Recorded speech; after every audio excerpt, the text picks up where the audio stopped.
नमस्कार मित्रांनो, मी योगेश ढाकणे. शॉर्टअप मराठीच्या यूट्यूब चॅनलमध्ये तुम्हा सर्वांचं स्वागत करतो. मित्रांनो, सध्या राज्यभर स्थानिक स्वराज्य संस्था निवडणुकीचे साठी प्रचार सुरू आहे. अनेक ठिकाणी उमेदवार उभे आहेत. नगरसेवक असतील, नगराध्यक्ष असतील, यासाठी सध्या निवडणूक होत आहे. आपण देखील आपल्या चॅनलच्या माध्यमातून विविध ठिकाणच्या निवडणुकीचा आढावा घेत असतो. नगरसेवक पदाचे जे उमेदवार आहेत, नगराध्यक्ष पदासाठीचे जे उमेदवार आहेत, त्यांच्या मुलाखती आपण तुमच्यापर्यंत पोहोचवत असतो.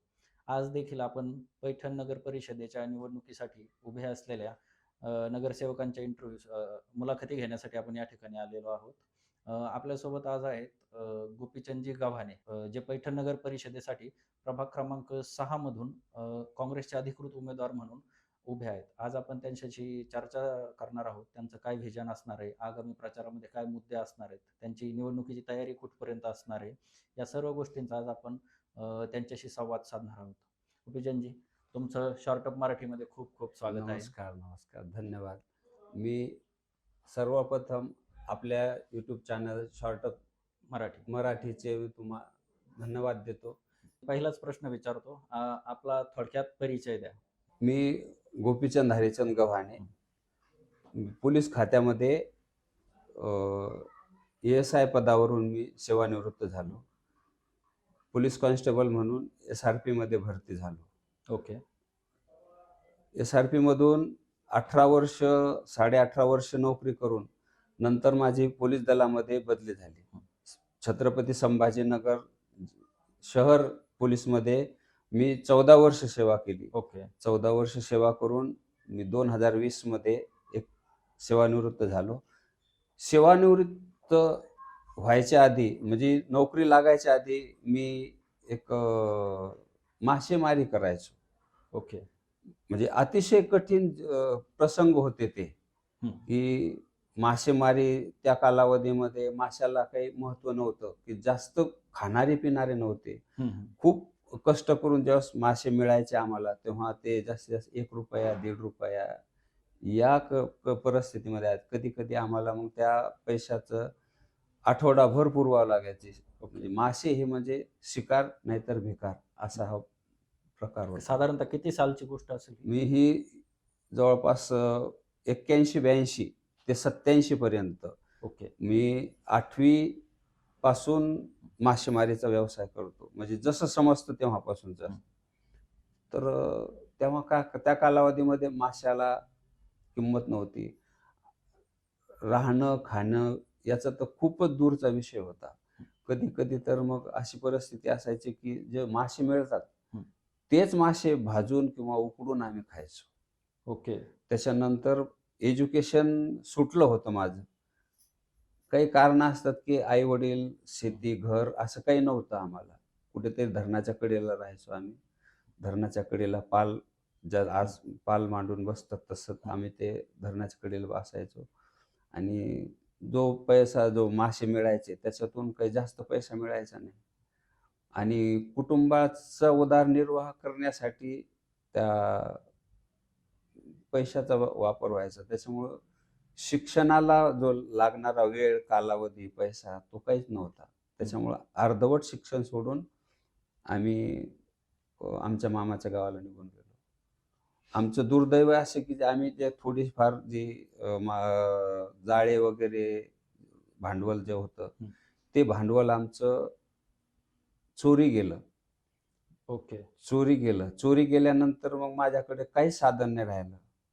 मग त्या चोरी गेल्यानंतर ज्या व्यक्तीने ते चोरलं होतं, तर मग आम्ही पोलीस केस वगैरे भानगडी झाल्या. त्याच्यामध्ये आमच्या जवळची जी थोडीफार जे रक्कम असेल ₹100-50 ते आमची ती खर्च झाली होती. त्या काळी ती रक्कम मोठी असेल. ती खूप मोठी रक्कम होती. कारण तेव्हा मासे जर ₹2 किलो म्हणताय तुम्ही, तेव्हा ते 25-25 पैसे, 10-10 पैशाला किंमत होती. ओके. म्हणजे आम्हाला चहाला साखर आणायची तर आम्ही 10 पैशाची, 15 पैशाची अशी साखर आणायचो. इतकी बिकट परिस्थिती होती तेव्हाची. धरणाच्या कडेलाच राहायचं. जे मिळेल ते खायचं. 8-8, 10-10 दिवस कधी कधी आम्हाला त्या उकडलेले मासे, भाजलेले मासे असे खायचे. अशी परिस्थिती होती. मासे भरपूर भेटायचे, पण माशाला किंमत नव्हती, खाणारे नव्हते. आजच्या परिस्थितीमध्ये जशी आहे तसं तेव्हाचा कालावधी नव्हता. मग ओके. चोरी गेले, जेव्हा आमचं भांडवल संपलं, चोरी गेले, मग आई वडील बी उघडे पडले, आम्ही पण उघडं पडलो, म्हणजे आमच्या जवळ काही भांडवलच राहिलं नाही. मग एक दिवस असाच आमच्या मामाच्या गावात दहेगाव आहे, दहेगाव भुल्याचं दहेगाव. मग तिथून आम्ही अ, याला आलो, पैठणमध्ये. पाण्याने आलो, पैसे यायला पैसे नसल्यामुळं मी ते चप्पूवर पाण्याने आलो बापरे. दहेगाव ते पैठण. पैठणच्या डॅमपर्यंत. हं. आणि मग तिथे आल्यानंतर मग इथे आमचे जे काका आजी होती, हं. मग आम्ही 1 दिवस 2 दिवस तिथे थांबलो. योगायोगाने कोणाच्या तरी सोबत मी माझ्या त्या शाळेमध्ये जी शाळा होती माझी त्या शाळेत गेलो. हं. शाळा सोडून मला 7 वर्ष झाले होते. ओके. शाळा मी 8वीला सोडलेली होती. तेव्हा 7 वर्षानंतर मी पुन्हा शाळेत गेलो. हं. सहज विचारण्यात आलं माझ्याकडून, आता ते नाथांची बुद्धी असेल, सहज विचारण्यात आलं, की "मी पुन्हा शाळेत येऊ शकतो का सर?" हं. ते म्हटलं, "तुम्ही येऊ शकता शाळेमध्ये, शिकायला काही अडचण नाही." पण मी म्हटलं, "सर, मी आता 7-8 वर्ष झाली शाळा सोडून." बरोबर. तर ते म्हणे, "कितवीला होता काय?" त्यांनी माझी चौकशी केली आणि ते म्हटले, की "तुम्ही 2 दिवसांनी या, आपण पूर्ण बघू." हं. 2 दिवसानंतर गेल्यावर थोडा उत्साह वाढला माझा. 2 एक दिवसात कुठेतरी गेल्या आशेचा किरण दिसला. आशेचा किरण. आता मग शेवटी पर्याय दुसराच नव्हताच काही आता. बरोबर. मग त्यावेळेस मी सरांकडे गेल्यावर सरांनी मला योग्य मार्गदर्शन केलं, की आता तुम्ही 8वी मध्ये शाळा सोडलेली आहे. 8वी, 9वी, 10वी असे 3 वर्ष तुमचे जातील. हं. मग तुम्ही काय करा, तुम्ही 17 नंबर फॉर्म भरा. बरोबर. बहिस्थ विद्यार्थी म्हणून. बहिस्थ विद्यार्थी म्हणून तुम्ही 17 नंबर फॉर्म भरा. मी सरांना सांगून तुम्हाला वर्गामध्ये घेण्याचा प्रयत्न करेल, परंतु ते माझ्या हातात राहणार नाही. हं. पण तुम्ही प्रयत्न करा, आपण प्रयत्न करू. हं. मग त्याच्यासाठी त्यांनी मला ते मार्गदर्शन करून त्यांनी सांगितलं, की तुमच्यावर 200 काहीतरी ₹67 काहीतरी, म्हणजे मी विसरणार नाही ते हं. शब्द त्यांचे. ती ₹267 ईबीसी होती माझ्यावर. ओके. ती भरल्याशिवाय मला पुढची कार्यवाही करता येत नव्हती. हं. ते पण माझ्याकडे नव्हते. त्या सरांनी माझ्याकडून थोडे पैसे घेतले. हं. टप्प्याटप्प्याने पैसे भरून त्यांनी माझं त्या सरांचं नाव आहे मालोदे सर. ओके. त्या मालोदे सरांनी माझा तो फॉर्म भरून घेतला हं. आणि मग मार्गदर्शन केलं, की तुम्ही आता हळू अभ्यासाला लागा. हं. इतरांच्या भरोश्यावर बसू नका. बरोबर. कारण शाळा तुम्हाला प्रवेश देईल, नाही देईल, मी प्रयत्न करील, परंतु बहिस्थ विद्यार्थ्यामुळं पर्सेंटेजवर त्याचा परिणाम होतो. निश्चित. त्याच्यामुळं तुम्ही फक्त आता अभ्यासावर जोर द्या. आणि मग मी ज्यावेळेस ह्या गोष्टी मला कळाल्यावर माझ्या म्हणजे आनंदाला पारावार नाही राहिला. मी म्हटलं, कुठेतरी आपल्याला आता संधी मिळते ना, हं. हं. आपण बघू, प्रयत्न करू संधीचं सोनं करण्याचं. हं. मग आई-वडिलांना निरोप दिला, की मला शाळेमध्ये सरांनी अ, येण्याची संधी दिली. दादा, आई, हं. ते शब्द खूप कठीण होते. निश्चित. तर त्यांनी कर्त्या मुलाला होकार दिला, की ठीक आहे, तुम्ही शिक्षण घेऊ शकता. मग आम्ही आमचं बघू, तुम्ही तुमच्या आयुष्याचं सोनं होत असेल तर करा. निश्चित एक साधा म्हणजे मासे पकडणारा मुलगा शिक्षणाच्या प्रवाहात येतो, जे की मला वाटतं 80च्या दशकामध्ये शिक्षण ही सुद्धा एक दुर्मिळ गोष्ट होती. कारण खूप बहुतांश ऊर्जा ही उदरनिर्वाहासाठीच खर्च करण्यामध्ये जात असे. हा मुलगा जेव्हा शिक्षणाच्या प्रवाहात आला, त्याचं सुरू झालेलं शिक्षण ते पोलीस भरती. हा प्रवास नेमका कसा साध्य केला तुम्ही?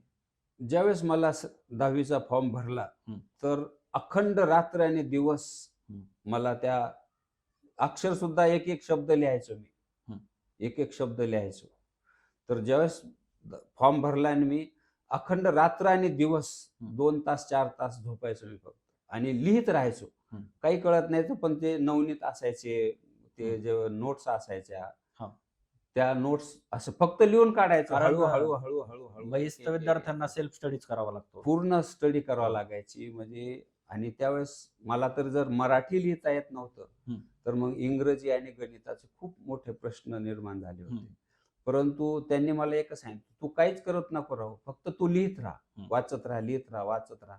मी अखंड तेवढंच काम केलं, लिहित राहिलो, वाचत राहिलो.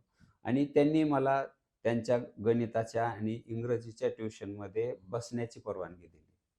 ओके. भुकेले सर म्हणून होते, त्यांनी मला इंग्रजीच्या पिरियडला बसण्याची परवानगी दिली विषयाला. हं. आणि जे मालोदे सर होते त्यांनी त्यांच्या गणिताच्या विषयाला बसण्याची परवानगी दिली. हं. ते ट्युशन घरी घ्यायचे ना त्या हं. विषयामध्ये त्यांनी. आणि त्याच्यातून माझी हळूहळू प्रगती होत गेली. जसं मी लिहायला लागलो, माझी रायटिंग वाढत गेली, हं. लिखाण वाढत गेलं. हे का सांगतो मी, हं. की मी एक-एक अक्षर असं कुठेतरी तुटल्या-फुटल्या लिहायचो. परंतु अखंड जे कार्य चालू होतं, त्याच्यातून मला ते अक्षरं लिहिता हां, बी येत हां. गेलं, वाचन बी वाढत गेलं. आणि जे लक्षात बसणाऱ्या ज्या गोष्टी होत्या, काही जे फॉर्म्युले सांगायचे गणिताचे, हं. काही याच्या ग्रामरमधलं इंग्रजीचे सांगायचं. हं. तर ते थोडं-थोडं लक्षात बसत गेलं, लक्षात बसत गेलं. हं. आणि योग असा झाला, की प्रथमच 10वी ची परीक्षा मी 17 नंबर फॉर्म भरून पास झालो मी. ओके. तो तो दिवस खूप आनंदाचा होता आनंदाचं माझा. होतं. निश्चित. मग पोलीस भरतीकडे कसं वळलं? आणि मग तिथून पुढे ज्यावेळेस मी 10वी परीक्षा पास झालो, तर मला खेळाचं वेड लागलं. हं. म्हणजे मी कबड्डीचा खेळाडू आहे. ओके. मी राष्ट्रीय पातळीवर खेळाडू आहे. ओके. आणि भरती झाल्यावर परंतु मी 20 वर्ष, 22 वर्ष कबड्डीच खेळली. अच्छा. ड्युटी करत असतानाही स्पोर्ट्समॅन म्हणूनच मी ते का आणि स्पोर्ट्समॅन म्हणूनच मी भरती झालो. ओके. म्हणजे तर पोलीस खात्यामध्ये तुम्ही खेळाडू या खेळाडू श्रेणीकडून या जॉइन या पदावरच मी गेलो. ओके. ज्यावेळेस मी 83 ला पास झालो, हां. तर 82 पासून जसं मी 10वी ची परीक्षा दिली, हं. तेव्हापासून मी व्यायाम आणि खेळ या हां. क्षेत्राकडे वळालो. मित्रपरिवार मिळत गेला मला. हां, हां. त्यांच्याबरोबर मी खेळाकडे वळालो. हं. खेळ हा सगळ्यासाठी खूप म्हणजे छान आहे. हं. त्याच्यातून अनेक आपल्याला आपली समस्या सुटत राहतात. हं. कारण खेळाडू मित्र हे प्रत्येकाला प्रत्येक क्षेत्रात मदत करत राहतात. तर मी जसं 82 ला खेळ सुरुवात केली, तर 83 मध्ये पास झाल्यानंतर हं. मला पहिल्यांदाच हं. माझे सिलेक्शन जिल्हा पातळीवरील संघात झालं. ओके. कुमार गटामध्ये. हं. मग म्हणजे आणखी मला उत्साह वाढला. हं. आणखी उत्साह वाढल्यानंतर मग त्या खेळाला अजून थोडासा एक म्हणजे दिशा मिळाली. दिशा मिळाली. हं. दिशा मिळाली, प्रगती झाली. खेळाची आवड निर्माण असल्यामुळे हं. वेगवेगळे प्रयोग करायचो. पहिल्यांदा बोनसचा पॉइंट खेळ नव्हता. नंतर बोनसचा खेळ आला. हं. तर तिसरी रेड आली. म्हणजे खेळ बी रंगत वाढत गेली आणि आमची प्रगती खेळामध्ये होत गेली. मग त्याच्यानंतर सर्व चाचण्या खेळत राहिलो. सगळ्या जिल्हाभर, तालुकाभर, जिल्हाभर, राज्यभर आम्ही शास्त्रीय क्रीडा मंडळाच्या हां. माध्यमातून खेळ खेळला आणि त्या खेळाचे प्रमाणपत्र मिळाले आणि मी SRPF जालनामध्ये ओके. खेळाडू म्हणून भरती झालो. म्हणजे तुम्ही जेव्हा सुरुवातीला जॉइन केलं तेव्हा जालना एस-आर-पी-एफ. जालना SRPला होतो मी. 1987 मध्ये जालना ओके. SRPला भरती झालो. हा प्रवास खरं तर इकडं म्हणता येईल की खडतरही आहे आणि प्रेरणादायी सुद्धा आहे आजच्या पिढीला. पोलीस खात्यामध्ये तुम्ही जसं उल्लेख केला जालन्यातून तुम्ही सुरुवात केली सेवेची आणि नंतर छत्रपती संभाजीनगरला तुम्ही सेवानिवृत्त झालात प्रमोशन वरती. मी असं विचारेल की मध्यंतरीचा जो पूर्ण सेवेचा काळ होता, जो काही असेल 25-30 वर्ष, या माध्यमात तुम्ही अनेक जिल्ह्यांमध्ये काम केलं असेल, अनेक ठिकाणी गेला असाल. ओव्हरऑल पोलीस खात्यातल्या सेवेचा जो अनुभव आहे तुमचा, एक थोडक्यामध्ये नमूद करा. पोलीस खात्यामध्ये SRPF बलगट कोणतेही असू दे, फोर्स आहे तो. ओके. त्या फोर्सचा महाराष्ट्राच्या बाहेर त्याचा वापर होतो. ज्यावेळेस कायदा सुव्यवस्था जी आहे ती बिघडत असते, तेव्हा SRP, CRP, BSF, मिलिटरी अशा ठिकाणी राखीव दलं ज्याला राखीव दलाचा वापर केला जातो. ज्यावेळेस राखीव दलाचा वापर नक्षलवाद हं. या ठिकाणी होतो. नक्षलवादी आजच्या ज्या जी मोठी समस्या मोठी होती. समस्या आहे, हं. त्याचा बिमोड करण्यासाठी SRPFचा होता आणि कायमस्वरूपी म्हणजे जर मी माझ्या 18 वर्ष 6 महिन्याचं जर काउंट केलं, SRPF गडचिरोली, भंडारा, गोंदिया, चंद्रपूर हं. ह्या अशा नक्षलग्रस्त भागात तर 4 वर्षापेक्षा जास्त तिकडे सेवा झालेली आहे आमची.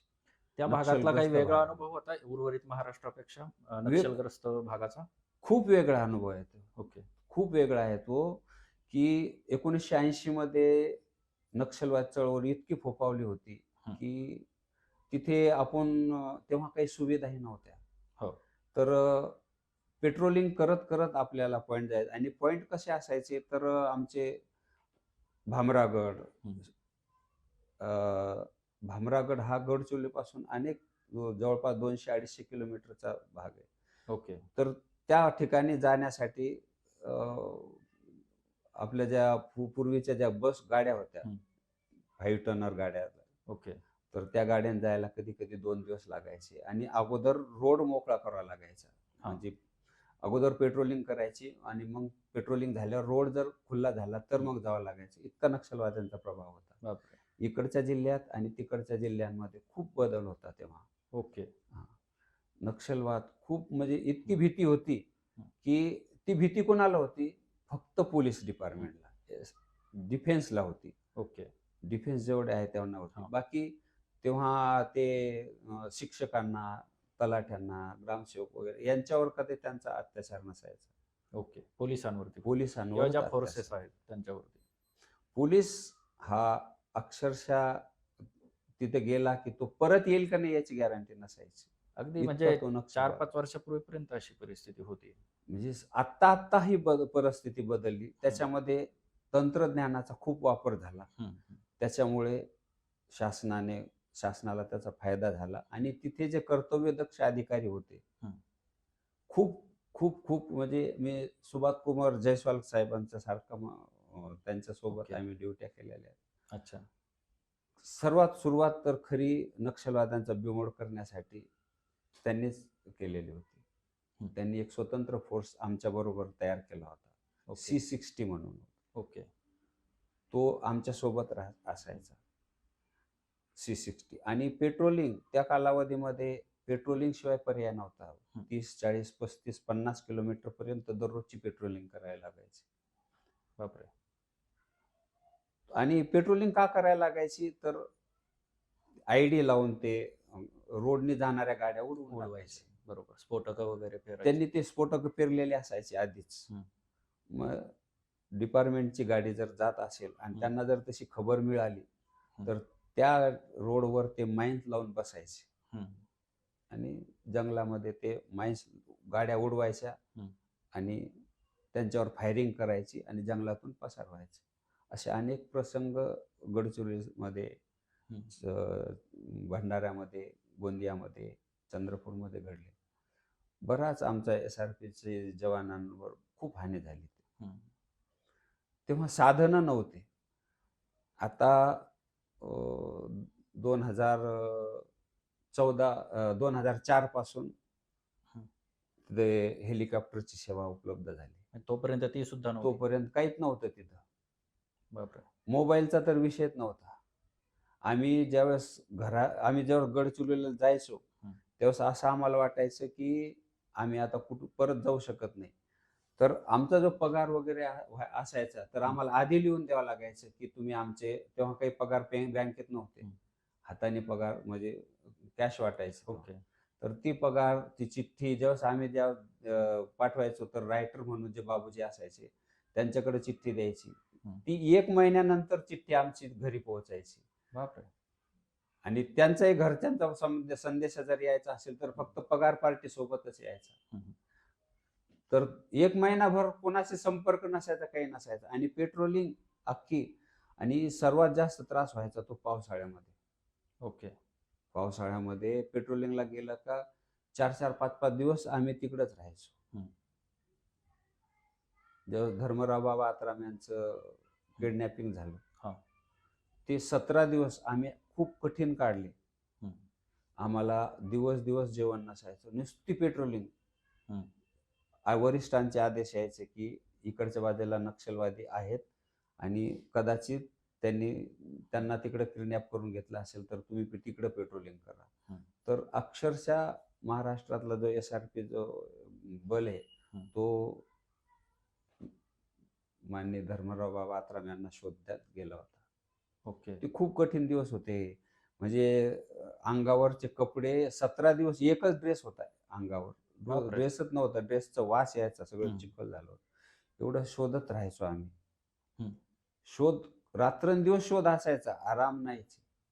हां, कारण तेव्हा सगळं मॅन्युअलीच करावं लागत सगळं असेल. मॅन्युअली करायला तंत्रज्ञान वगैरे लागायचं. नव्हतं काहीच. तेव्हा साधनं काहीच नव्हते. तेव्हा पेट्रोलिंग, तेव्हा नक्षलवाद्यांचा खूप भीती होती आणि त्या भीतीच्या कारणामुळे कधी-कधी आमचेच लोक आमच्यावर फायरिंग करायचे. कारण ते पासवर्ड असायचे. ओके. जर समजा एखाद्यानं जर चुकून एखाद्याचा पासवर्ड जर त्याच्या लक्षात नाही आला, हं. तर समोर जे अंबुश लावून बसलेले असायचे ते फायरिंग करण्याची भीती होती. म्हणजे थेट जीवानिशी जाण्याची शक्यता. शक्यतो आपल्या आपसामध्येच फायरिंग होऊन ते मारण्याची भीती असायची. ओके. त्या भागामध्ये वाघ, सिंह, साप, कोबरा-बिबरा ते आणखी आपल्याला वेगळं. चावल हं. किंवा काही आपल्यावरती हे करतील, हल्ला करतील याची तीळ मात्र शंका नसायची किंवा भीती नसायची. बापरे! गोळी कोणत्या कुठून येईल हं. हे केवळ सर्वात मोठी भीती होती. गोळी कुठून येईल? कारण एवढं घनदाट जंगल होतं की 10 मीटरवर जर समजा आपण थांबलो तरी पुढची व्यक्ती काही दिसत नव्हती. बापरे! पेट्रोलिंग करत असताना ज्या रूटवर, ज्या पावलावर पाऊल टाकून समजा समोरची व्यक्ती चालली त्याच पद्धतीने जावं लागायचं. इतकं घनदाट जंगल होतं. तुम्ही मग SRP नंतर म्हणजे फोर्स सोडल्यानंतर म्हणजे रिटायरमेंटच्या वेळी पोलीस आयुक्तालय छत्रपती संभाजीनगर इथून रिटायरमेंट झाला. तर त्या ठिकाणी म्हणजे रिटायरमेंटच्या आसपासच्या काळामध्ये कोणत्या विभागात कार्यरत होतात आणि रिटायर्ड काय म्हणून झालात नंतर, म्हणजे कोणत्या पोस्टवर? SRP मध्ये ज्यावेळेस मी नोकरी करत होतो तर मी आयुधिक म्हणून SRP मध्येच असताना कोर्स केला होता. 1 वर्षाचा कोर्स असतो ते. त्याचा खात्याअंतर्गत असतो. हा, खात्याअंतर्गत शस्त्र मेंटेनन्स. ओके. रिपेअर आणि मेंटेनन्स म्हणजे देखभाल जे असते शस्त्रांची दुरुस्ती वगैरे, तो कोर्स केलेला होता. आणि SRP मध्ये पण मी त्या डिपार्टमेंटला हे काम केलं होतं. परत तिथून 18 वर्ष 6 महिने झाल्यानंतर माझी बदली झाली संभाजीनगर पोलीस दलामध्ये. ओके. पोलीस दल आणि फोर्स वेगवेगळे. तर मग पोलीस दलामध्ये बदली झाल्यावर मला तेव्हाचे कमिशनर साहेब कांबळे साहेब होते. ओके. कांबळे साहेब म्हटले, तुम्ही ग्रॅज्युएशन आहात, तुम्ही शस्त्र विभागात काम करण्यापेक्षा तुम्ही पोलीस दलातल्या कायद्याचा अभ्यास करा, कायद्याच्या पोलीस स्टेशनला काम करा, म्हणजे तुम्हालाही फायदा होईल, आम्हालाही फायदा होईल, तुमचं ज्ञान वाढेल, तुमचं ज्ञानाचा उपयोग आपल्याला जनतेसाठी करता येईल. पण मी म्हटलं, सर मी आता हा कोर्स केलेला आहे आणि ह्या कोर्समध्येच मी समाधानी आहे. मला बाहेरचा अनुभव नाही, त्यापेक्षा मी जो माझा तिथे अनुभव आहे तोच मला इथे राहू द्या. आणि मग नंतर त्यांनी माझी बदली शस्त्र विभागात केली, आयुधिक म्हणून. ओके. आणि आयुधिक असताना मग आयुधिक म्हणूनच मी पोलीस उपनिरीक्षक, सहाय्यक पोलीस उपनिरीक्षक या पदावरून सेवानिवृत्त झालो. तुम्ही जसा उल्लेख केला त्या काळी तंत्रज्ञान नव्हतं किंवा पत्र पाठवलं तर ते घरी पोहोचायला 1-1 महिना लागायचा. ह्या परिस्थितीमध्ये एक तर तुमच्या फोर्सची किंवा वैयक्तिक तुमच्यासोबत जे काम करणारे कर्मचारी असतील त्यांची मानसिक अवस्था बिकट होतच असेल. अशा संदर्भात काही असा किस्सा घडलाय का की जो तुम्हाला म्हणजे आज विनोदी वाटू शकतो पण त्या काळी तो फारच गंभीर होता? तुमचा पहिला प्रश्न असा आहे की तो गडचिरोली संदर्भातला होता. गडचिरोली संदर्भातला पहिल्या प्रश्नाचं उत्तर देतो मी. गडचिरोली संदर्भामध्ये 2004च्या कालावधीमध्ये ज्यावेळेस शस्त्र मेंटेनन्स ह्या भागात काम करत असताना गडचिरोली सारख्या ठिकाणी शस्त्र हे खूप महत्वाचे असतात. शस्त्र ही आपली अर्धांगिनी आहे, रात्रंदिवस ती आपल्या सोबत राहते. शस्त्र आणि ॲम्युनेशन ते आपल्या अर्धांगिनी आहे, तिच्याशिवाय आपण जगू शकत नाही. तर अशा कालावधीमध्ये शस्त्र जर बिघाड झाले तर आयुधिकाला जावं लागतं. असंच एक आहे, आरमोरीचा किस्सा आहे, की मी साहेबाला मला निरोप मिळाला, हं. की आमच्या तिथली जे LMG आहे ती खराब झालेली आहे ओके. आणि ती रिपेअर करण्यासाठी आयोधिकांना पाठवा. हं. पण प्रश्न असा होता, की परवानगीशिवाय जाता येत नाही हं. आणि डिपार्टमेंटचा माणूस बसमध्ये जाणं फार कठीण होतं. हं. तर साहेबांनी सांगितलं, की बाबा आता तिथं LMG नाही आणि मग तिथला फोर्स LMG हे सर्वात मोठं शस्त्र आहे गडचिरोलीसारख्या शहरात, ओके. जंगल भागातलं. तर मग मी म्हटलं, "सर तुम्ही मला परवानगी द्या." मी काय पोलीस आहे असं काही वाटत नाही. हं. SRP आहे किंवा पोलीस आहे असं वाटत नाही. हं. मी या लोकांमध्येच मिळतो. फक्त मी माझे जे टूल्स आहेत, हं. ते टूल्स मी माझ्या पद्धतीने घेऊन जातो. मी हे बॉक्स वगैरे असं काही घेऊन जात नाही. हां. तर मग ते म्हणे, "बघ, कारण खूप मोठी रिस्क आहे." बरोबर. कारण याच्या आधी आपला किस्सा घडलेला आहे, हं. की आपला माणूस गायब झाला. त्याचे परिणाम कसे झाले ते. हं. तर ठीक आहे म्हटलं, "सर, मी प्रयत्न करतो." हं. मग मी टूल्स एका छोट्याशा कपड्यामध्ये बांधले. ओके. वेगवेगळे तुकडे केलेत, म्हणजे त्याचे भाग हं. होते वेगवेगळे, त्याचे ते एकत्र केले हं. आणि गडचिरोलीला गेलो. गडचिरोली तिथून निघालो हं. पोस्टवरून आर्मोरीसाठी. आर्मोरीसाठी. हां. गेलो, शस्त्र दुरुस्ती झाली आणि हं. परत येताना मात्र वळणाच्या ठिकाणी नक्षलवाद्यांनी झाड आडवं टाकलं. ओके. हं. म्हणजे एसटी थांबली. हं. आमची एसटी पुढे गेल्यावर पाठीमागून बी झाड टाकलं. बापरे! हां. आणि जस्ट ते प्रसंग बघितला हं. तर 4-5 नक्षलवादी खालून हं. दरीतून वरती चढले. हं. एसटीच्या समोर एकदम येऊन थांबले. त्या झाड पडल्यामुळे एसटी थांबली ना, ते एकदम येऊन थांबले. तर फोर्सची बस होती तुमची.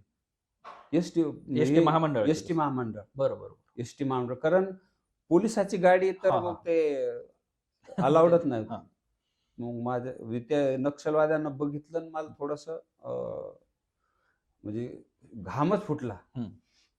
पण सावरणं गरजेचं होतं. हं. आणि 7च प्रवासी होतो आम्ही एसटीमध्ये. ओके. आणि तिथले जे प्रवासी आहेत, तिथले जे लोकं आहेत ना, हं. त्याच पद्धतीचा माझा अवतार होता. हां. पण नक्षलवाद्यांनी कोणाला काही विचारलं नाही. फक्त आले, हं. गाडीतून लोकं उतरवले त्यांनी. हं. माझ्या आतून मी पूर्ण म्हणजे विखुरलेलो होतो. म्हणजे आता नाही. आपलं काही खरं नाही असं. हं. पण त्यांनी कोणाला काही विचारलं नाही. फक्त कंडक्टर जवळ गेले, त्यांच्या त्या भाषेमध्ये बोलले. हं. मग कंडक्टरने त्यांना दाखवलं. हां. काय दाखवलं ते त्यांनाच माहिती. मग मी त्यांनी आम्हाला खाली उतरवल्यावर परत ते एसटीत गेले. सगळं बघितलं एसटीत खाली-वर त्यांनी हं. आणि आम्हाला वर बसवलं. त्यांनीच ते झाड बाजूला केलं आणि आम्ही आलो. ओके. खूप कठीण प्रसंग होता तो. हं. दुसरा किस्सा असा होता, की मी ज्यावेळेस 92-93च्या कालावधीमध्ये 93चा बॉम्बस्फोट घडायच्या आधी हं. एक माहीममध्ये बॉम्बस्फोट घडला होता. ओके. मी मुंबईला ड्युटीला असताना ते मी माझ्या मित्रांना सोडण्यासाठी बांद्रा रेल्वे स्टेशनला आलो हं. आणि माहीम, बांद्रा अशा ठिकाणी ते स्फोट मालिका झाली. त्याच्यामध्ये काय त्यांना माझं काहीतरी सापडलं असेल डिपार्टमेंट किंवा हां. याला. तर त्याच्यामध्ये त्यांना माझ्या नावाचा उल्लेख झाला, हं. की बॉम्बस्फोट झाल्यात म्हणजे बॉम्बस्फोटामध्ये हं. जवान गोपीच गव्हाणे हा हं. एक्सपायर झाला. हं. ती न्यूज माझ्या घरी पोहोचली. हं. ती न्यूज घरी पोहोचल्यानंतर म्हणजे डिपार्टमेंटला न पोहोचता ती आधी माझ्या घरी पोहोचली. बापरे! हं. आणि मग माझ्या घरातले सगळे सैरावैरा धावले. माझे मित्र, परिवार वगैरे असा. हं. पण मग कोणालाच काही कळायला तयार नाही, की हे झालं कसं? हं. पण मग घरची मंडळी माझी जालना SRP हं. मध्ये गेली. हं. तिथं जाऊन त्यांनी चौकशी केली. हं. तर त्यांच्या असं लक्षात आलं, की आपल्या जवानाला काहीच झालं नाही, कुठंच काही झालं नाही. मग तुम्हाला ही न्यूज मिळाली कशी? हं. आणि इथून अ, जवळपास 5-6 गाड्या जालना सर्कल गेल्या होत्या. आमच्या माणसाला काय झालं सांगा. बापरे! मग त्यांनी खात्री केली हॉटलाईनवरून हां. खात्री करून घेतली त्यांनी मुंबईला. आमच्या जे कंपनी कमांडर ज्याला पी-आय म्हणतो आपण त्यांच्याशी चर्चा केली, हं. की कुठेच काही नाही, तो माणूस सुरक्षित आहे. आणि मला गाडी घ्यायला आली हेडक्वार्टरमधून नायगाव हेडक्वार्टरवरून बांद्रा. मी डोंगरीला होतो. हां. डोंगरी पोलीस स्टेशनला ड्युटी चालू होती माझी. हं. तिथं घ्यायला आली मला आणि तुला आत्ताच्या आत्ता पैठणला जायचंय एवढंच सांगितलं त्यांनी. मी म्हटलं सर मला तर काहीच नाही नाही तुला तुम्हाला जायचंय. कल्पनाच नसेल मला याची. काहीच माहिती नाही काय झालं काय नाही. त्यांनाही कल्पना नाही, पण इकडचा मॉबमुळे त्यांना ते ओके. कमांडंट साहेबांनी सांगितलं की तुम्ही त्यांना त्वरित घरी पाठवून द्या. तेव्हा एकच रेल्वे होती मराठवाडा अजिंठा हं. अशा. मग त्याच्यातून माझ्यासोबत एक माणूस पाठवला. मला संभाजीनगर तेव्हाच औरंगाबादमध्ये उतरून टाकलं. हं. मी उतरल्यानंतर रेल्वे स्टेशनच्या बाहेर आलो तर तेव्हा मेटाडोर होते हां. पैठणवरून सीटर. सीटर. हां. मग मेटाडोरमधले माझेच मित्र होते. हं. जेवढे चालवायचे ते सगळे आम्ही सोबतचे असल्यामुळं हं. माझेच मित्र होते. त्यांनी मला बघितल्यावर माझ्या गळ्यात मिठी मारली. मी म्हटलं, बापरे! घडलं काय असं? हं. तो बोले, "तू चल घर पे, तेरे को मालूम हो जाएगा क्या होगा तो." हं. मग बोललो, "तू सांग ना मला नक्की काय झालं?" मला कोणीच काही सांगायला तयार नाही. हां. तर मग आम्हाला तिथून निघालो, बिडकीनच्या जवळ आलो. बिडकीनच्या पुढे निघाल्यावर त्यांनी मला सांगायला सुरुवात केली, की "तुझी अशी न्यूज आहे की तू बॉम्बस्फोटात ठार झाला." बापरे! आणि त्याच्या डोळ्यातून पाणी आलं. निश्चित. ज्यावेळेस मी पैठणमध्ये त्यांनी मला सोडलं, तर पाण्याची जशी लाट येते, तशी माणसं माझ्यावर इकडं बघायसाठी आली. बापरे! इतका तो पैठणकरांचं प्रेम तेव्हा बघायला मिळालं मला. आणि सर्व पेपरवाल्यांनी तेव्हा न्यूज दिली होती. हं.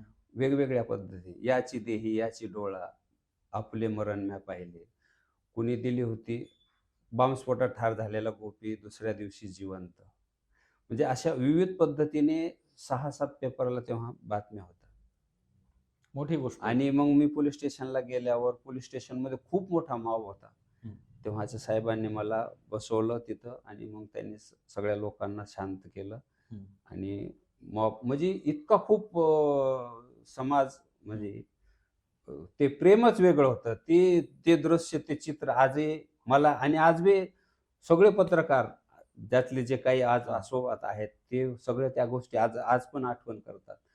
पैठणमध्ये मित्रमंडळीचे ते पण त्या गोष्टीची आठवण करून आज देतात, की म्हणजे हे प्रेम खूप महत्त्वाचं होतं माझ्यासाठी. आणि हे प्रेम मिळालंय याला केवळ खेळाडू हं. खेळाडू या नात्याने मिळालं. कारण खेळाला जी स्किल लागतं, हं. ते स्किल डेव्हलप ते झालेलं होतं. कारण त्याला खूप कठीण व्यायाम वगैरे करून आम्ही ते हं. डेव्हलप करायचो तेव्हा निश्चित. ते आणि खेळाचं. मोठा अनुभव आहेच. अ, एकदम सुरुवातीला जसा उल्लेख केला तुम्ही मासेमारी करीत असतानाचा संघर्ष. नंतर सर्व्हिसला लागले, पण तोही कुठेतरी थांबायचं नाव घेत नव्हता. सर्व्हिस करत असताना सुद्धा तुम्हाला नक्षलग्रस्त भागामधला संघर्ष असेल किंवा आत्ता तुम्ही जो मुंबईच्या किस्साचा उल्लेख केला, म्हणजे संघर्ष 5वीलाच पुजलेला होता. अशातच तुम्ही आता अलीकडील काळात रिटायर झालात. मग कुठेतरी सर्व्हिसमध्ये माणसाचं ठरवलेलं असतं, की बाबा मी आता रिटायरमेंट नंतर सुखासुखी आयुष्य जगल. माझी पेन्शन भलं, मी भलं, आता माझी सेवा संपली आहे. माझे जे काही छोटे-मोठे स्वप्न असतील, राहिलेले, राहून गेलेले ते मी पूर्ण करील. परंतु तसं न करता तुम्ही पैठण नगर परिषदेच्या निवडणुकीच्या रिंगणात उतरण्याचा निर्णय घेतला. प्रभाग 6 मधून तुम्ही काँग्रेसचे अधिकृत उमेदवार पण आहात. काय कारण, की रिटायरमेंटचं सुखासुखी आयुष्य सोडून अ, राजकारण म्हणा किंवा तुमच्या भाषेत सांगायचं तर समाजकारण म्हणा, समाजकारणाकडं वळण्याची काय प्रेरणा होती किंवा काय कारण आहे? सर्वात पहिलं मी ज्या प्रभागामध्ये राहतो, तो प्रभाग क्रमांक 6. हं. कहार समाज हा पूर्ण नदीकाठी समाज आहे. हं. कहार समाज आज तेव्हा जो सुशिक्षित नव्हता, तेव्हा तो आज सुशिक्षित आहे. पैसे कमवतोय. तेव्हा पैसे नव्हते, राहणीमान नव्हतं. आज पैसा आहे. हं. परंतु आज त्यांना शिक्षणाचं महत्त्व हं. पटलेलं नाही. शिक्षणाची जी आज जे आज जग शिक्षणाच्या प्रवाहामध्ये आहे. तुम्ही त्याचं उदाहरण आहात खरं तर सांगायचं तर. तर शिक्षण उन्नती का होते, आपली प्रगती का हं, होती? डॉक्टर बाबासाहेब आंबेडकरांनी तेच सांगितलेलं आहे, शिक्षण हे वाघिणीचं दूध आहे. हं, आमचं तेच म्हणणं आहे, की समाजामध्ये हे शिक्षणाचा प्रगती हं, व्हावी. ग्रॅज्युएशन करतात पोरं आणि ग्रॅज्युएशन करून शेवटी काय करतंय आता सध्याची आमची पिढी, तर हं, फ्रूट विकते किंवा मासेमारीच करते. हं, याच्या व्यतिरिक्त दुसरं अजून काही नाही ना, की आज मी भरती झालो, हं, सेवानिवृत्त झालो, तरी बोटावर मोजण्या एवढे लोक आज फक्त आमच्या नोकरीमध्ये आहेत. हं, एक आत्ताच्या कालावधीमध्ये एक 4-5 महिन्यापूर्वी किंवा वर्षभरापूर्वी हं, 4-5 मुलं पोलीस भरतीमध्ये लागले हं. आणि 2-4 मुलं अ, बँकेमध्ये हां. इंजिनियर वगैरे वेगवेगळ्या क्षेत्रात आहेत हं, असे. आणि बाकीचे जे आज शिक्षण घेत आहेत, हं, परंतु हं, त्या शिक्षणाचा फायदा करत नाहीत. हं, म्हणजे शिक्षणापासून ते खूप दूर आहेत आज. जरी ते ग्रॅज्युएशन होत असेल, परंतु ते शिक्षण नाममात्र आहे. आणि ते नाममात्र न राहता असं मला वाटतंय, की त्यांनी या शिक्षणाचा फायदा आपल्यासाठी, आपल्या आई-वडिलांसाठी, आपल्या भविष्यासाठी करावा. शिक्षणातून तुम्ही विविध क्षेत्रामध्ये जाऊ शकतात. हं. विविध क्षेत्रामध्ये प्रगती करू शकतात. डॉक्टर, इंजिनिअर किंवा हे एक पारंपरिक क्षेत्र. पारंपरिक हं, झाल्यासारखं आहे हं, क्षेत्र. पण तुम्ही त्याच्यात का होत नाही, पण तुम्ही या. परंतु हं, शिक्षणाची कास समाजामध्ये फार कमी आहे आणि त्याच्यासाठी शिक्षणाची चळवळ पुढे चालवायची आहे आपल्याला. हं, आणि ते कुठेतरी मी ज्या संघर्ष केला हं, तसाच या मुलांनाही आज करायची वेळ आली. त्यांच्याकडे साधन असतानाही. हं. कारण वातावरण शिक्षणाचं आमच्या समाजामध्ये, प्रभागामध्ये नाही. शिक्षणातून प्रगती व्हावी. कुठेतरी तुम्ही एम-पी-एस-सी, यू-पी-एस-सी, एन-डी-ए हं, अशा क्षेत्रामध्ये कार्यरत व्हावं. त्याच्यासाठी माझी धडपड चालू आहे, की मुलं इंग्रजीला घाबरतात. हं, मुलं गणिताला घाबरतात.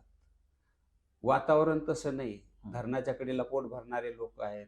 फ्रूट, फळ, फ्रूट, भाजीपाला विकून पोट भरतायत. हं, त्या मुलांनी स्वतःहून ह्या गोष्टीकडे वळायला पाहिजे, पण तसं होताना दिसत नाही. हं, मुलांचाही आपण आता मी फिरतोय समाजामध्ये ना, तर मुलांना जर विचारलं, "तू कितवीला आहे?" तर ते म्हणते, "मी 12वीला आहे, 8वीला आहे, 10वीला आहे, हं, ग्रॅज्युएशनला आहे." बरं ठीक आहे, मग तुम्ही शिकताय तर मग तुमचं एम काय आहे? हं. तुम्ही काहीतरी जे शिक्षण घेताय तुम्ही, मग तुमचा शिकण्याचा उद्देश काय आहे? असं ज्यावेळेस मी विचारतो, ते मग काही नाही शिकायचंय फक्त आम्हाला. मुलींना विचारतो, मुली म्हणतात, "काही नाही, आई-वडील शिकवतात, आम्ही शिकतो." म्हणजे हं. शिक्षणाचं महत्त्व आणखी एवढ्या कालावधीमध्ये पण सुद्धा अजून पटलेलं नाही, की जिथे प्रतिभाताई सारखे पाटील साहेब ताई आपल्या देशाच्या राष्ट्रपती होऊन गेल्या. तरी आज टीव्ही चॅनल आपलं मोबाईल, टीव्हीच्या हं, समोर असतानाही त्याच्यातून आपण शिकत नाही. याची खंत वाटते. म्हणून मला असं वाटतं, की मुलांना इंग्रजीचं आणि गणिताचं भय दूर करावं. हं, म्हणून माझे स्पोकन इंग्लिश हं, आणि गणित हे त्यांना शिकवण्याची इच्छा आहे. म्हणून हं, ते आपण सामाजिक कार्य म्हणून करतोय. हं, परंतु आज जर मी अधिकाधिक पदासाठी लढतोय, हं. तर मला मूलभूत सुविधाही त्यांना देता येतील. निश्चित. मी त्याकडे वळणारच आहे. जसा तुम्ही शिक्षणाचा मुद्दा उपस्थित केला प्रभाग क्रमांक 6 मधला. या व्यतिरिक्त असे कोणते-कोणते मुद्दे आहेत ज्यांवर आज प्रभाग क्रमांक 6 मध्ये काम करायची गरज आहे? कोणत्या-कोणत्या मूलभूत किंवा प्रमुख समस्या आहेत 2-3 ज्या तुम्हाला वाटतात आज की त्या सोडवणं फार गरजेचं आहे? मूलभूत समस्या माझी सगळ्यात पहिली समस्या आहे, की शिक्षणावर जास्त हं, भर द्यायचं. शिक्षण हं, प्रभाग क्रमांक 6 मध्ये हं, कहारवाडा आहे, हं, जैनपुरा आहे, हं, जे परदेशीपुरा आहे. हं, परदेशीपुरा हा पैशाने सदन आहे. हं, शिक्षणाने थोडासा पुढाकार आहे. हं, जैनपुरा बी आहे. हं, शिक्षणाची थोडी तिथं गरज आहे. हं, आणि कहारवाड्यामध्ये तर शिक्षणाची खूप गरज आहे. तर हं, सगळ्यात आधी मूलभूत गरज म्हणजे वाचनालयाची गरज आहे. हं, घरापासून दूर जाऊन हं, आई-वडील आज सोडायला नाही, वातावरण खराब असल्यामुळं. आई-वडील दूर जाऊ देत नाही. तर वाचनालय करायचंय, अभ्यासिका करायची, याच्यातच त्यांना पुढे मग ते पुढचे हे करायचे आपले प्रशिक्षण द्यायचंय त्यांना. स्पर्धा परीक्षेचं वगैरे. स्पर्धा परीक्षेसाठी त्यांना तयार करायचे, वक्तृत्व स्पर्धा अशा पद्धतीने घेऊन. हं. आणि प्रभाग क्रमांक 6 बरोबर म्हणजे हा आपल्याला पैठणमध्ये शिक्षणाच्या दृष्टीने तो आयकॉन बनवायचं माझं स्वप्न आहे. हं. तिथली मुलं चांगल्या पद्धतीने शिकावी, हं. म्हणजे तो पैठणमध्ये नावलौकिकच येईल हं. असं विचार आहे माझा. राहिला प्रश्न प्रभाग इतरांचा, तर पैठण हे तीर्थक्षेत्र भाग आहे. पैठण तीर्थक्षेत्र असल्यामुळे सर्वात मोठी समस्या ही आहे की जे सांडपाणी, जे गटार आहे, ती केवळ एकदम म्हणजे मी पूर्वी जिथे राहत होतो त्या दत्त मंदिरापासून ते नाथ मंदिराच्या पाठीमागे ती गटार गेलेली. आणि गोदावरी नदी, ज्यास आपण गंगा स्नान करतो किंवा गोदावरी स्नान करतो, तर त्या सांडपाण्याचं प्रवाह त्या गोदावरी नदीमध्ये आहे. तर ते सांडपाणी जे गोदावरी नदीमध्ये जातंय, ते बंद करण्यासाठी माझं पहिला प्राधान्याने राहील. त्याच्यासाठी माझी धडपड राहील, कारण अधिकार जर असेल तर मी त्या गोष्टी लढू शकतो. म्हणजे पुढे सर्वांशी शासनकर्ते म्हणा किंवा प्रशासकीय हे म्हणा, त्याच्यावरती मला लढण्याचा अधिकार प्राप्त होईल. निश्चित. दुसरी गोष्ट अशी आहे की मूलभूत ज्या गरजा आहेत, आज बऱ्याच ठिकाणी नाल्या, रस्ते, गल्ल्यांमधले, आता गल्ली आमची छोटी छोटी आहे, त्या गल्ल्यांमध्ये चालताना खूप त्रास होतो. मग त्या नाल्यांवर ढापे टाकून तुम्ही सरळ समान रस्ता झाला पाहिजे, अशा पद्धतीचं एक माझं स्वप्न आहे की गल्लीमध्ये आज फक्त पायी चालण्या एवढा रस्ता राहिला, त्याच्यात बी गटार आहे. ओके. पण त्या गटारीवर जर धाबे असतील तर मग ते चालायलाही म्हणजे तेवढा स्पेस मिळेल. अशा या समस्या आहेत गल्लीच्या. प्रभागातल्या समस्या आणखी आहेत की प्रभागामध्ये कार्य करत असताना आरोग्य महत्वाचं, म्हणजे पाणी, शुद्ध पाणी गरजेचं आहे. जसं आता ग्रामीण भागामध्ये, खेड्याखाड्यांमध्ये वॉटर फिल्टर बसवलेले आहेत, एटीएम वगैरे, एटीएम वॉटर वगैरे असे. तर असं मला वाटतंय की आमचे 3 भाग वेगवेगळे आहेत, शेजारी शेजारीचे. तर 3 ठिकाणी असं आरो बसवण्याचा माझा एक प्लॅन आहे, म्हणजे माझ्या मनात असं स्वप्न आहे. ते एक कालिका माता मंदिर आहे आमच्या तिथं, ते तिन्ही प्रभागाला जोडून आहे. ओके. वरती जैनपूर आहे, तोही तिन्ही प्रभागाला जोडून आहे. साईडला परदेशीपूर आहे, त्यांनाही शुद्ध पाणी. मोठमोठी मंडळी घरचे त्या आपलं आरो फिल्टर बसून ते आपलं स्वतःच्या घरात पितात, परंतु सर्वसामान्यांना ती सुविधा नाही. तर असा माझा एक मानस आहे की ते फिल्टरचं पाणी, शुद्ध पाणी द्यावं, की जेणेकरून आरोग्य 80-90% माझ्या माहितीनुसार की आरोग्याला हानिकारक ते पाणी ठरतं. गटारातून पाईपलाईन गेलेली असते, कुठेतरी गटार फुटलेली असते, खराब पाणी त्या नळांमध्ये येतं. मग ते जर असं जर करता येत असेल मला, तर ते एक माझं स्वप्न आहे. दुसरं, नाथ मंदिराला जे लोक नाथांच्या चरणी जे पुष्प, फुलं जे वाहतात, फळ, ते पानफुल म्हणून जे असतं, त्याच्यापासून एक निर्माल्य, म्हणजे त्याच्यापासून आपल्याला अगरबत्त्या, त्या सुवासिक अगरबत्त्या, ज्या की मी बघितल्या त्या जेजुरीच्या खंडोबाला त्या निर्माल्यापासून बनवलेल्या आहेत, आणि त्या खूप छान आहेत, सुवासिक आहेत सगळ्या. तर तसा एक प्रकल्प राबवायचा, त्याच्यातून जे छोटे मोठे आहेत त्यांना काही रोजगार पण मिळेल, म्हणजे वेस्ट जे जाणार आहे त्यापासून एक रोजगाराची संधी निर्माण होईल. तिसरी गोष्ट, जे नाथ मंदिराच्या पाठीमागे घाट आहे, तो घाट आणि दशक्रियाविधीचा घाट, हे घाट स्वच्छता थोडी तीर्थक्षेत्र आहे आपले पैठण हे दक्षिण काशी. तर स्वच्छता हे असावी.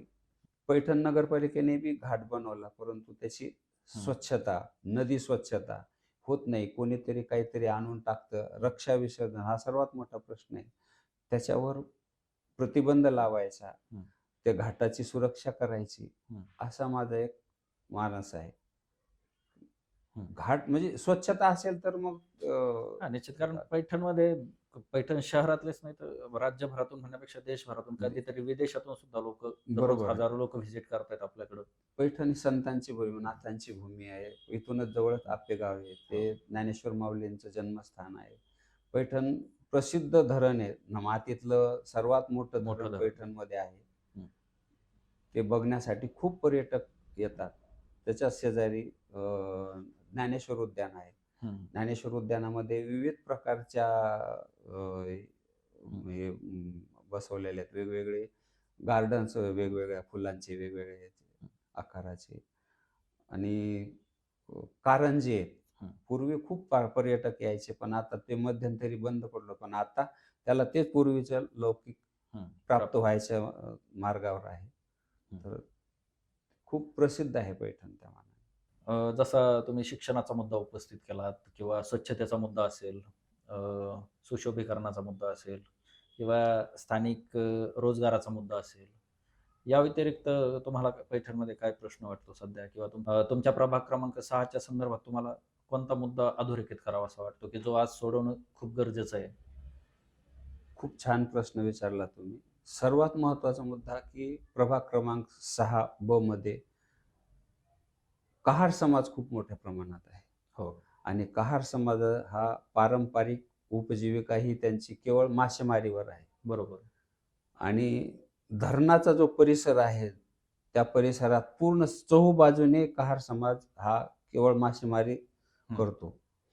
तर याच्यामध्ये केंद्र सरकारने खूप मोठी आमची अडवणूक केलेली आहे. केंद्र सरकारने तरंगता सौर ऊर्जा प्रकल्प राबवण्याचा इथं त्यांचा विचार आहे. नाथसागरामध्ये. बरं. तर हा जो पारंपरिक हे जो प्रकल्प आहे, हा आमच्या समाजाला खूप मोठा मारक आहे. म्हणजे ते उपजीविकेचं साधनच हिरावून घेत आहेत असं. त्यासाठी आम्ही आंदोलनं केले. त्यासाठी आम्ही पत्रव्यवहार केला, आंदोलन केले. त्यासाठी आम्ही भरपूर प्रयत्न केले. केंद्र सरकारने विकासासाठी हा प्रकल्प आणला तर आमचं काही हरकत नाही, परंतु मग आमची जी उपजीविका आहे यांना कुठेतरी त्याच्यामध्ये सामावून घ्यावं किंवा त्यांची उपजीविकेची दुसरी काहीतरी पर्यायी व्यवस्था करावी. त्यांनी समाज उद्ध्वस्त होणार नाही याची काळजी घ्यावी. समाज दुसरीकडे कुठेच कोणता व्यवसाय नाही, शेती वगैरे काही नाही आमच्या समाजाकडे. ठराविक लोक असतात, परंतु सर्वात जास्त जो महत्वाचा समाज आहे तो मच्छीमारच आहे. आणि जर तरंगता सौर ऊर्जा प्रकल्प जर त्यांनी या धरणात राबवला तर तो आम्हाला खूप घातक आहे. आमची मागणी आहे त्यांना की पैठण ते नांदेड असं दोन्ही बाजूनी कॅनल आहेत.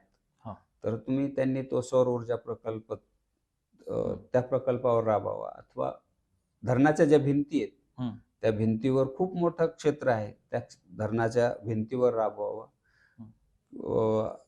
जिथे जिथे धरणाच्या बाजूला जिथे रिकामी जागा आहे त्यांनी तिकडे राबवावं. परंतु कहार समाजाचा मच्छीमाराचा जो उपजीविकेचं साधन आहे ते हिरावून घेऊ नये, त्यासाठी मी प्रयत्न करणार आहे. सर, निश्चित. तुम्ही ज्या प्रकल्पाचा उल्लेख केला स्पेसिफिकली, त्यामध्ये कहार समाज जास्त बाधित होतोय. मग सरकारनं किंवा संबंधित यंत्रणेनं हा प्रकल्प करत असताना जे बाधित आहेत त्यांच्यासाठी काही पुनर्वसनाची किंवा पर्यायी व्यवस्था करण्याची घोषणा किंवा सोय केली नाही? असं कुठलेच त्यांनी असं आपल्याला काही सांगितलेलं नाही किंवा समाजाला विश्वासात घेऊन हा प्रकल्प राबवायचा आहे तर तुम्हाला आम्ही काहीतरी त्याच्यामध्ये घेऊ किंवा तुम्हाला अजून दुसरा पर्यायी व्यवस्था करू, असं कुठलाही म्हणजे सरकारने निर्णय घेतलेला नाही किंवा आम्हालाही अजून तशी काही कल्पना दिलेली नाही. तुम्ही नगरसेवक म्हणून निवडून आलात, तर मग हा प्रश्न सोडवण्यासाठी काय तुमची हा सौर ऊर्जा प्रकल्प विकासाच्या दृष्टीने जरी असला तरी तो कहार समाज याच्यासाठी खूप घातक आहे. कारण त्यांच्या उपजीविकेचं साधन तर संपणारच आहे, पण भविष्य सुद्धा उद्ध्वस्त होणार आहे. बरोबर. ज्यावेळेस मी काँग्रेसचा नगरसेवक निवडून येईल, फक्त माझा पक्ष माझ्या सोबत राहील.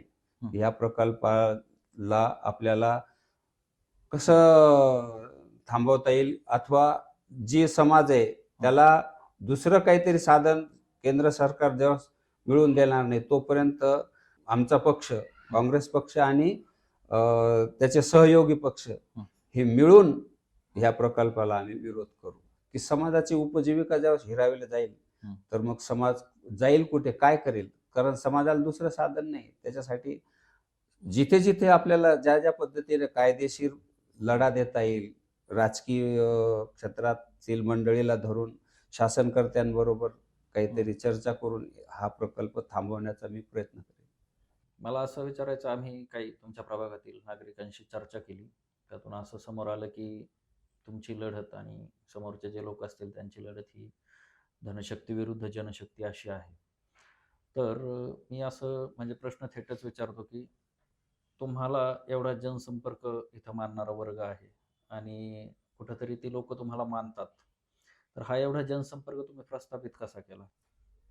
मी ज्यावेळेस खेळाडू होतो, भरती झालो, भरती झाल्यावरही मी कुठेही असायचो, जेव्हा सुट्ट्या असायच्या त्या कालावधीमध्ये मी पैठणमध्ये आलो का सगळ्यांशी संपर्क करायचो. ही ती नीती ती कायम माझी, म्हणजे मी 40 वर्ष जरी बाहेर राहिलो तरी मी 8 दिवसाला, 15 दिवसाला, महिन्याला, 4 महिन्याला जेव्हा जेव्हा मला सुट्ट्या मिळायच्या तेव्हा तेव्हा मी पैठणला यायचो आणि सर्व मित्र मंडळी, नाते गोते यांच्याशी तेव्हा आलो साप्ताहिक वर्गी सगळ्याला भेटून जायचो. म्हणजे तो केवळ म्हणजे मला पुढे भविष्यात निवडणूक लढवायची या हेतूने नव्हताच माझा, ते माझ्या स्वप्नातही नव्हतं. परंतु माझं जे प्रेम आहे, माझ्यावर जे प्रेम पूर्वी करत होते तेच लोक आजही प्रेम तेवढंच करतात. SRP मध्ये होतो, तिथून बदली झाली संभाजीनगर, तरी प्रत्येकाच्या सुख दुःखामध्ये मी हजर असायचो. कुठे कोणाला जर समजा संभाजीनगर असो, जालना असो, अशा ठिकाणी जर काही दवाखाना, काही पैशाची, काही अशी मदत लागली,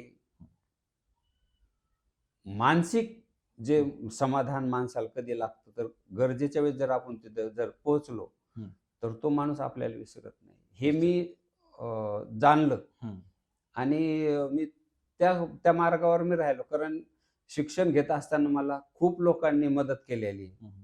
खूप लोकांनी, म्हणजे माझ्या अंगावर कपडे नसताना माझ्यासोबत जे मासे धरणारे त्यांनी मला कपडे पुरवले तेव्हा मी कॉलेजला गेलो.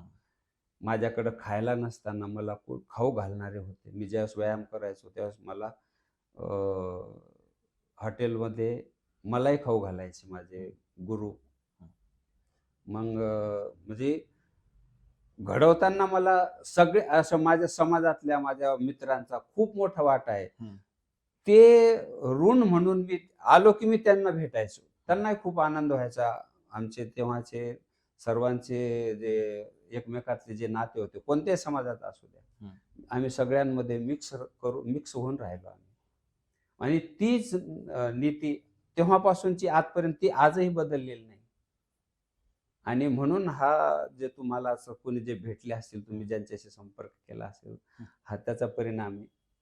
आणि मनामध्ये समाजसेवाचा जो विषय होता तो या माध्यमातून आपण निवडणूकमध्ये उतरलेला आहे. जे विरोधक आहेत त्यांना तुम्ही काय संदेश देऊ इच्छिता? निवडणूक ही विरोधकांची असते, परंतु मी कोणालाही विरोधक मानत नाही. विरोध हा विचाराचा आहे. विरोध हा कशाचा आहे? विचाराचा आहे, तत्वाचा आहे. माणसाचे विरोधक कशाला जाते की वृत्तीच आहे. विरोधक हा कोणी असा व्यक्ती म्हणून नसतो, तत्वाचा, विचारांचा. राजकारणामध्ये तरी कमीत कमी हा विरोधक असा कोणी नसतो. त्याच्यामुळं सगळेच माझे, जरी ते माझ्या विरुद्ध निवडणूक लढत असले तरी ते एक मित्रच आहेत. त्याच्यामुळं निश्चित. तुमच्या प्रभाग क्रमांक 6 मधल्या मतदारांना, जनतेला काय संदेश देऊ इच्छिता? हा शेवटचा प्रश्न आहे माझा खरं तर. पैठणकरांनी मी सांगतो, पैठणकर बंधूंना सांगू इच्छितो, की धनशक्ती हं, ही तुम्हाला जी मिळत असेल, हं, तर कुठेतरी अनैतिकता असते. हं, त्याच्यातून तो धन कमावलेलं असतं. हं, आणि सत्तेवर येण्यासाठी कधी-कधी त्याच अनैतिकतेचा त्या संपत्तीचा वापर केला जातो. हं, तर त्या गोष्टीकडे न वळता हं, तुम्हाला जे योग्य आणि जो कर्तबगार असं तुम्हाला जे वाटत असतील, की हं. बाबा उमेदवार कोणत्याही पक्षाचा असू द्या, पण तुम्ही मला त्या याला अ, त्याला प्रोव्हाईड करावे. आणि मी माझ्या पक्षाचा असल्यामुळं मी तर हेच सांगेल, की मला काँग्रेस पक्षाने अ, उमेदवारी देऊन खूप मोठं उपकृत केलेलं आहे. कारण ही एक संधी दिली मला. बरोबर. ही संधी आणि या संधीचं सोनं करण्यासाठीच मी हं, आहे. तर आमचे जे माननीय मंत्री, माजी मंत्री जे आहेत अनिल पटेलजी हं, आणि आमच्या पक्षाचे जे उमेदवार आहेत सुदैवी योगेश जोशी. हं. आम्ही सगळेजण मिळून आमच्या पक्षाला एक उंचीवर नेण्यासाठी प्रयत्न करू. सर्व मतदार बंधूंना मी एक विनंती करतो, की त्यांनी निष्पक्ष आणि आपला जो मतदानाचा हक्क आहे तो बजावावा, एवढंच मी सांगेन. निश्चित. गोपीचंदजी गव्हाणे साहेब, तुम्ही आमच्या शॉर्टअप मराठीला ही दीर्घ मुलाखत दिलीत. पैठण नगर परिषदेच्या निवडणुकीच्या अंगानं आणि तुमच्या उमेदवारीच्या विषयी सुद्धा तुम्ही सखोल आम्हाला मार्गदर्शन केलं. पैठण पुढचे आजचे प्रश्न असतील, त्यावरच्या तुमच्या व्हिजनमध्ये असलेल्या उपाययोजना असतील, याविषयी तुम्ही आमच्याशी मनमोकळा संवाद साधला. त्याबद्दल तुमचे खूप खूप धन्यवाद. धन्यवाद. नमस्कार. तुमचे खूप खूप आभार. तर मित्रांनो, हे होते गोपीचंदजी गव्हाणे, जे पैठण नगर परिषदेसाठी प्रभाग क्रमांक 6 मधून काँग्रेसचे अधिकृत उमेदवार आहेत. त्यांनी जो आपल्याशी संवाद साधला, हा संवाद तुम्हाला कसा वाटला? तुमच्या काय अपेक्षा आहेत? एक पैठणकर म्हणून त्या तुम्ही कमेंट्समध्ये नक्की सांगा. हा एपिसोड तुम्हाला कसा वाटला ते सुद्धा तुम्ही कळवा. तसेच हा एपिसोड इतरांना शेअर करा. आपल्याला Facebook, Instagram आणि YouTubeवर तुम्ही सबस्क्राईब केलं नसेल, केलं नसेल तर ते सुद्धा करा. लवकरच आपण एका नवीन पाहुण्यासह नवीन एपिसोडमध्ये नवीन विषयावर भेटू. तोपर्यंत नमस्कार.